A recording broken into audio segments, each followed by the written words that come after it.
일본 후쿠시마 원전 폭발 사고 이후 전 세계적으로 주목받고 있는 태양광 발전. 우리가 아는 태양광 발전은 폴리실리콘이라는 물질로 태양전지를 만들고 이 태양전지가 빛을 흡수해 전기를 만드는 원리인데요. 결국 태양광 발전 설비는 빛을 차단하기 때문에 일반 단독주택 옥상이나 농촌지역, 주차장 차양막 등 우리 눈에 잘 안 띄는 곳에 주로 설치됩니다. 공짜로 들어오는 태양열로 전기를 만들겠다는 취지는 훌륭하지만 정작 일상생활에 쓰이기 어려운 이유가 바로 이 시커먼 태양광 패널이 있어야 하기 때문입니다. 그런데 이번에 한 국내 연구진이 태양전지를 투명하게 만들 수 있는 기술을 세계 최초로 개발하는 데 성공했습니다. 이 기술을 바탕으로 태양광 발전이 가능한 유리를 만들 수 있다면 200m 이상 초고층 건물 세계 3위, 아파트 거주 비율이 50%를 넘는 대한민국의 모든 대도시가 거대한 태양광 발전소가 될 수 있습니다. 세계 최초 투명 태양전지 개발의 배경엔 대한민국이 세계 최고의 태양광 발전 기술을 갖고 있다는 점을 빼놓을 수 없습니다. 기술뿐만 아니라 생산량에서도 중국 정부의 압도적인 물량 공세로 인해 중국 업체들이 상위권을 차지하고 있지만 그 압도적인 중국 기업들을 제치고 당당히 태양광 셀과 모듈 세계 1위에 오른 기업은 한국 기업입니다.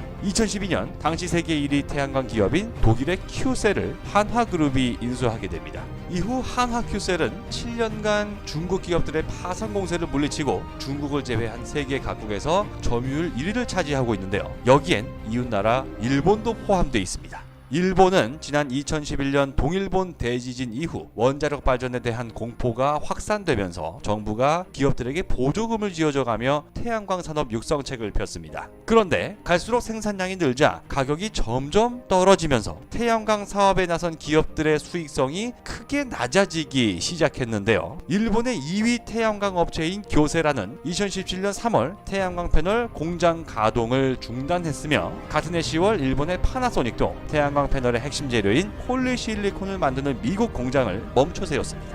일본 화학회사 도쿠야마도 불황을 견디다 못해 자신들이 운영하던 말레이시아 폴리실리콘 공장을 매각하게 되는데요. 그 공장을 사들인 회사는 세계 2위의 폴리실리콘 업체인 한국의 OCI였습니다. 상황이 이렇다 보니 태양광 발전을 안 할 수가 없는 일본 입장에서는 한국의 제품을 이용할 수밖에 없게 됩니다. 일본 토종기업 교세라를 2위로 몰아내고 한국의 한화큐셀이 일본 태양광 시장 1위를 차지할 수 있었던 비결은 가격 경쟁력과 기술 경쟁력에서 일본과 중국을 눌러버렸기 때문입니다. 올림픽 경기장에 챙겨갈 만큼 우길기를 그토록 좋아하면서도 하늘에 떠있는 태양을 포기한 일본. 태양광 사업 전망이 좋지 않다고 발을 뺀 일본과 달리 대한민국은 더 적극적으로 기술 개발에 나서면서 결국 이 시장을 독식할 수 있는 배경이 마련된 겁니다. 태양전지는 절대로 투명하게 만들 수 없다는 기존의 편견을 깨고 세계 최초로 투명 태양전지 개발에 성공한 울산과학기술원 서관영 교수팀. 이 세상에 유리를 사용하는 모든 곳을 발전소로 만들 수 있는 이 기술을 바탕으로 태양광 산업의 부흥과 더 깨끗해지는 지구의 모습을 기대해봅니다.